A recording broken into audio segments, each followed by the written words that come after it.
大家好，这次主要是在介绍 Rhino 8的 Grasshopper 的部分，然后还有做一些基本的教学。那后续会再出一些其相关的 Grasshopper 的教学内容。那 Grasshopper 的部分的话，是在 Rhino 的这个右上方会有一个绿色的标，然后里面会有一只蟋蟀。然后我会建议的是，你的界面会是右边跟左边的区分。那右边的话，你可以利用就是这个拖拉去把你的布局做分配。这样的话，你左边就可以看得到你的 Rhino 现况，然后右边就会是 Grasshopper 的现况。那那如果有副萤幕的话，也可以，就是左边跟右边可以做播放这样。那我们打开我们的 GH 的话，电池形态我这边主要介绍一下，主要是5种形态，一种是正常，一种是正常但没有资料，它是橘色的，然后一种是不正常，它是红色的。那如果你正常的资料情况下，你可以隐藏，隐藏的话就是这边会有一个人脸，就是人脸。如果你点下去的话，就会隐藏。那如果你今天它是你不希望它运作，就电脑不计算的话，它可以使用这个，它会就是停止运作。那因为刚刚是没有资料，所以就只在演示一个过程。那基本上现在看到都是图示，中间有一个叉叉，然后是点，这个就是所谓的图示的现况，在这个地方 display 里面会有一个图示。如果你今天打开是都是 point 的话，你可以把它改成图示，你会比较好辨认。然后还有再来就是这个线的状态，线的状态的话，就是后半部这边会提到，它会有许多线的状态。那你如果需要将这个线的状态呈现出来的话，这个就必须要勾起来。如果没勾的话，就会长这个样子，都是灰色的，那你比较不好去判别它是多笔还是不多笔。那接下来的话就是线况、线条的一个区分。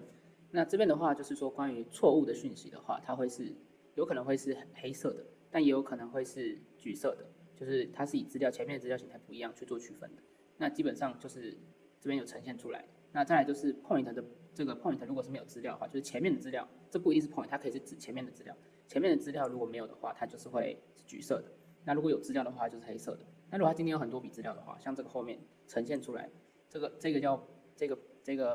它就会呈现出很多的这个里面的资料，那它就会是虚线的状态，它会呈现出来。没有资料跟无资料都是以橘色表现这样。那基本动作的话，就是 Rhino 的话，界面操控是 Shift 加右键的话，你可以做手收，会有手收，你就可以移动左边跟右边这样。那如果你是滑鼠滚轮的话，就是可以放大跟缩小。那 GH 的这个部分的界面操控的话，就是右键，单纯右键就会有手收了，有手收。那滑鼠滚轮的话就是缩放，然后 Auto 加滑鼠左键的话，就是移动切出新的空间，它会切出像这样子新的空间。对，那 Ctrl 加 Auto，这个对 ，Ctrl 加 Auto，Ctrl 加 Auto 对电池左键的话可以找到它的家。比如说我今天看到了这个电池，我不知道它在哪里，我可以 Ctrl Auto 加你的左键，你就可以看到这个位置它在哪里。虽然它有时候会有一些，但就是它就有一些会有 bug，像现在这个图，你如果稍微换个角度，基本上这个问题就不存在。对，它会告诉你是在哪个位置，或这个它也会告诉你位置在哪里。对，好，那再来就是呢 ，GH 制作时的操控，比如说我今天要对这群物件就是操作行为，比如说我想要把它关掉，关掉的话就是这边2个嘛，你对空白处哦，选起来之后按空白处的看与不看，就是关掉的话就是这个部分。但是因为我们是这边是按中键的部分，就是说我如果今天选起来，我直接按滑鼠滚轮的中键，它也会出现这些的功能，就是刚刚右键的功能。OK， 那也可以封装。那如果封装后续再提到这样，那如果的话就是你的也可以选择，就是说你不想要按滚轮不好按的话，你也可以选择按右键去做隐藏，或者是选择它运行这样。那因为现在这都是错误的资料，所以并没有这个问题这样。然后再来就是呢，好，那再来就是基本的复制贴上，在 GH 里面的话，就是 Ctrl 加 C 跟 Ctrl 加 V， 就是基本的复制贴上的一个快捷键。那 Shift 加 Auto 的话，就是复制移动，就是说，比如说我今天叫了一个东西出来，我想要再把它平行移动到我想要移动到的地方。如果你今天是 Ctrl 加 C 加 Ctrl 加 V 的话，就会是斜角上的复制。那你如果今天是平行复制的话，你就可以是 Shift 加 Auto， 它就会变成是平行的复制。你可以按着它到哪里，决定你想要在哪个位置。那为什么要使用 GH 呢？就是我们现在要做，也可能说我使用 GH 的目的是什么？比如说 GH 的话，可以使用参数可调化，就是说你这个数值是可以被调整的。我们放大一些，可以被调整的，它可以批量生产复制，就是大量的数值去做快速的变换，这样。那资料应用化的话，就是这个电池是可以放很多的一个不同的资料形态，最常见的是 CSV 档，就是 Excel 出来的表，它可以去吃到里面的资料，然后去从里面的资料抓取可能会有哪些数值去做应用。那调动自动化的话，就是说它有一些自动化的操作，或者是我们这边以 Python 为例，就是那 Python 里面双点击的话，它就会进入这个操作界面，你可以在里面撰写相关的程式码。其实这每一个电池，每个小小的电池里面都是含有程式码的，只是它已经把它包在里面了，让你比较快速的去控制它，并不用一个一个 key。但你如果今天有自己想要制定化的，你就可以在这个 Python 里面一个一个去做 key 打这样。那还有就是呢，它可以做一些影像识别，你可以将你的图片放进去之后，利用这个图片的深色或浅色去做模型推拉的动作，或者说它可以做一个可调化的曲线，就是说你可以拉这个可视化的一个曲线的控制，或者是说你可以换不同的形态的一个变化的线条，这样可以去控制你后面的模型。对，那这边主要说明一下的是说 Grasshopper 里面的资料不要出现空格，就是比如说这种的空格，或者是 Enter。比如说我今天 key 完了一个资料，我们平常 key 完资料之后会习惯性的按 Enter， 然后再 key 下一个，再按下一个。可是如果你今天只有一个数值的话，有时候会就是会一个自动的方式就去 key 了这个空格，它会多产生一个资料，这样在后面资料运算的时候会多出一些东西，就是可能会错误或者是喷错，所以建议就是不要出现这种情况，这样都是以这个样子去呈现，就是每个都是有的，但没有空格这样。那这边的话主要是说明它的Grasshopper 的资料形态都是从0开始的，它会从0、1、2、3、4、5，那后面的话就是这个资料里面被包含的资料，那这边的话是以就是空间上的坐标 XYZ 轴去做演示这样。那我们这边开始进入基本的案例。那这个第一开始的话就是讲解点的部分。那因为 Grasshopper 上面有许多工具列，这些都是存档啊，或者是一些基本的控制界面介绍，或者是数学，或者是曲线，或者是一些面的部分。那这个后面再做一个介绍的部分。那我们这边先用一个简单的案例去做说明。那点的话呢，这个是它的电池。那所有的 Grasshopper 电池都是从左边由输入端，右边为输出端。那如果我今天像刚刚上面的，我这边已经给它资料了，在这个地方会变绿色的情况下，代表它已经吃到资料的情况下，我希望我下一次开启 Grasshopper 的时候，它的资料还在里面，它不会因为我没开 Rhino 它就不见了，或者是说这样说明就是 Rhino 其实要存一个档 ，Grasshopper 也要存一个档，两边都要各有一个档案，你才可以保持现况你现在看到的这个状态。但如果你在 Rhino 完全没有建立任何的点，这些点都是不存在，或者是你建立了这个点，可是你不希望存 Rhino， 那你可以在这边右键，然后会有一个这个 date， 然后它按下去的话，就是等于是说这个资料我已经锁在了 Rhino 里面，Grasshopper 里面，不好意思，已经锁在了 Grasshopper 里面，那这个 Rhino 就可以不需要做存档的动作，所以这个就是永久储存的意思。那因为现在没有资料，所以它没有办法这样。那我们这边的话，先以一个基础案例一来做一个演示。那如果你今天不知道这个位置在哪里，一样就是我们刚刚说的 Ctrl 加 Auto， 然后左键就可以找到它的位置，在这个里。那这个的话就是建立点的位置。那我刚刚是都先把它关起来，那我们现在先把它开起来。你可以把你的全部的物件选起来之后，按右键做开启，就会看得到目前的状况。那我们这个第一个案例是找到3个点，并建立线，并产生内外切圆，对，3个点，然后切线，然后产生内外切圆。那我们先来理解它的运作模式。第一开始是这个是找它的点，就是建立它的点。那我这边的点的话是给它10的 x 点，x 坐标、y 坐标跟 z 坐标，所以它可能会变成是这个状态，就是你可以去控制它的数值这样，然后以此类推，所以我产生出了3个点。那我把这3个点做连线，这个连线就是 line， 你可以在这边看得到这个 line， 在 curve 的地方可以看到 line。那这个 line 的话，就是一开始的 point 跟结束的 point， 然后把它连成线，所以你就会看到绿色的这个是你现在选到的这个，它就会是显示它的这条线。然后，所以我们做了3条线形成一个三角形。那我们先把后半段的这边稍微隐藏一下，比较不会看到太乱，就是这3条线都会出现。那我怎么会知道说这条线目前的方向是谁呢？就是比如说，我们这边有一个这个向量的一个电池，它可以去找到说你的线的方向性，它会呈现出来。所以你可以将你的 point 连在它的这个 A 的位置，然后 line 的线条连在 B 的这个 B 的位置，那你就可以得到它的线是往哪个方向走。这个在你后半段的顺序中，比如说谁先，比如说1这个点是1号，2是这个点，你就可以知道它这个是它的顺序是从1到2，并不会是这边是1或这边是2，它是这个方向。所以这个在顺序上是很重要的，你可以让你知道，但不一定要把它接出来看，就是说你如果知道了就不用接了这样。那再来就是我要建立这个外缘，外缘的话就是3个点连成一个圆，那我们可以利用这个工具，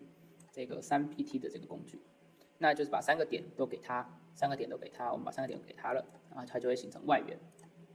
那我们要整理内缘的，我们要产生内缘的话呢，就是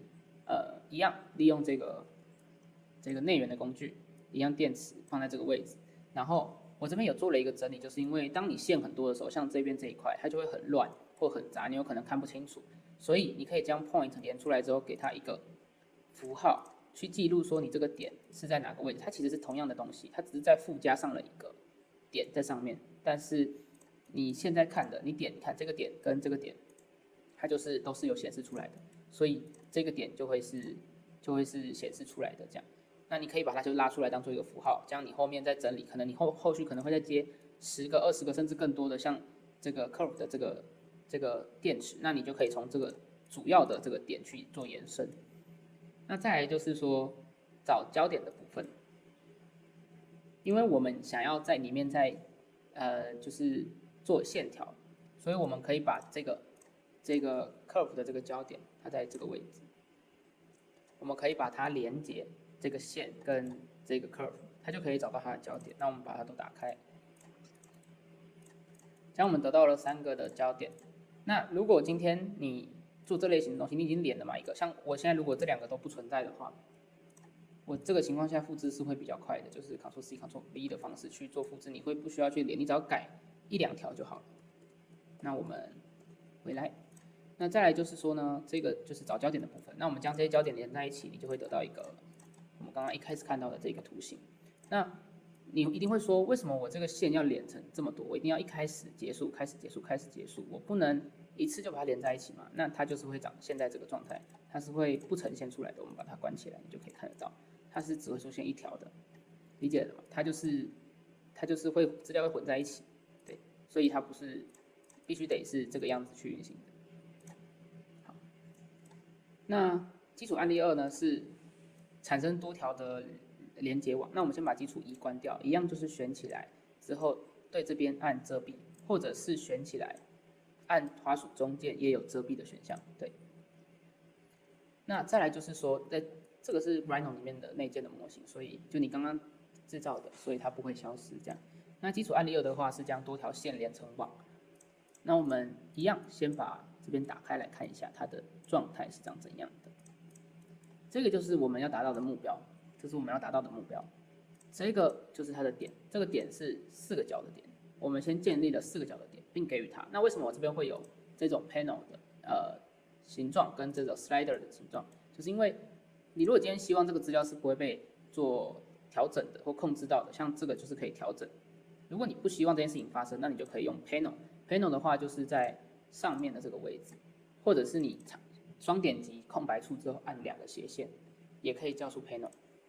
那这个 panel 里面就是可以 key 资料。那我们刚刚有说明了 panel 是不可以做空白的，比如说我今天打了0，我不可以再按一下 enter 产生第2个资料，却不给它资料，这样会导致后面的混乱。好，那我们就把这个删掉。所以这边就可以看得明显，就是这个是可以这个是不能控制的，这个是可以控制的。那我们将这个线条，这个点由这个线连在一起的情况下，我们就可以得知这个线的一个状态。这个0、1、2、3、4、5是目前没有的，我们先把它隐藏起来，稍后再做说明。那再来就是这个线连起来之后呢，是产生出它这个4个边，我们这边是还没有做联动的，我们可以先把它隐藏起来。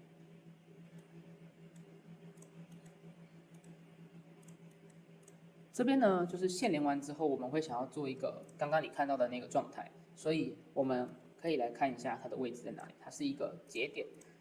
一个 curve 的节点，它会在线上增加许多的点。那它的后半，你如果今天想要看这个位的资料是什么资料的话，你可以在这个文字上面做停留，它会出现它可能需要的资料，像是 curve， 或者是你把它放在这个上面的话，你就看到一个7，7就是整数的意思，它只能接受整数，小数点不接受，复数也不接受，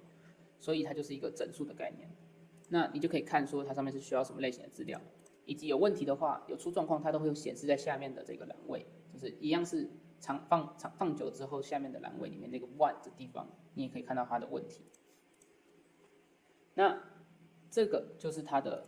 我们要找到说关于这条线上的点，然后我们要做区分。那我们总共做了4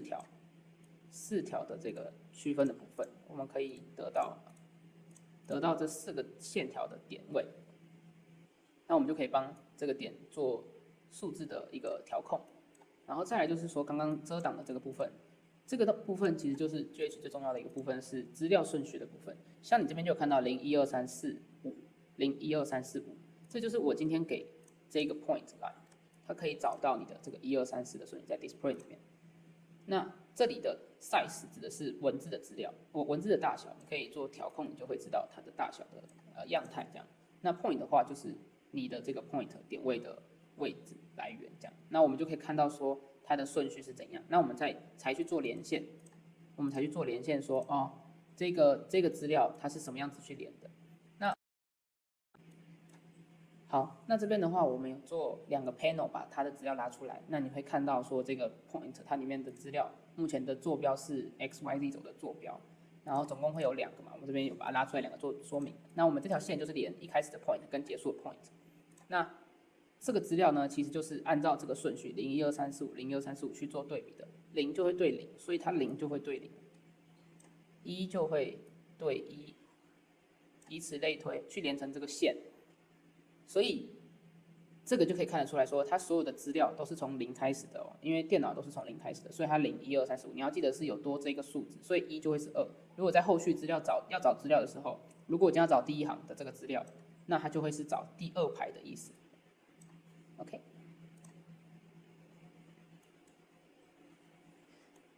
那我们把先前的这个部分做隐藏，接下来是第3的部分。这个呢是在说明说，其实就是把刚刚上半部的做复制下来，但是我们今天就是要告诉你们是说，它的资料只要把前面的这个数值做颠倒，它其实就可以达到不同的形态，就是像刚刚的斜线变成直线。那其实我们唯一变动的地方就是这个线的连接的开始跟结束，我们把一开始的这个 point 跟结束做交替，如果我今天把它反过来，你们就会看得到结果，它就是会长这个样子。所以我们可以利用前面的这一段，就可以把这个线达到我们想要的直线跟斜线不同的样态。所以资料的0123445是非常重要的，我们其他都没有变动，这样。对。好，那我们这次的基础教学就要到这边，谢谢。如果你喜欢我的影片，欢迎订阅我的频道，我们下次见。